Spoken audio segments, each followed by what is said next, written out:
ایک آدمی نے اپنے بیٹے کو سمجھانے کے لیے اسے ایک شیشے کے سامنے کھڑا کر کے پوچھا، بیٹا اس شیشے میں تمہیں کیا نظر آ رہا ہے؟ بیٹے نے جواب دیا، ابا جان دوسری طرف لوگ نظر آ رہے ہیں۔ پھر باپ نے اسے آئینے کے سامنے کھڑا کیا اور پوچھا، اب کیا نظر آ رہا ہے؟ بیٹے نے جواب دیا، ابا جان اب مجھے اپنا چہرہ نظر آ رہا ہے۔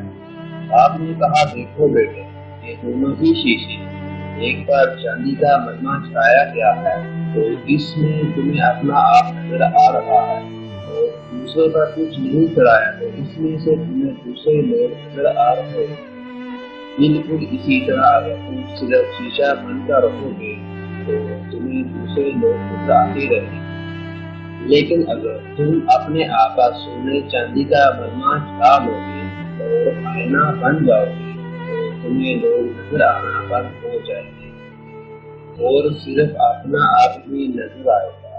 اور اپنا آپ نظر آنے سے انسان میں تکبر ہوتا ہے، اس لیے ہمیشہ شیشہ بن کر رہے تاکہ دوسرے لوگوں کے دکھ درد، غم اور تکلیفیں تمہیں نظر آتی رہیں۔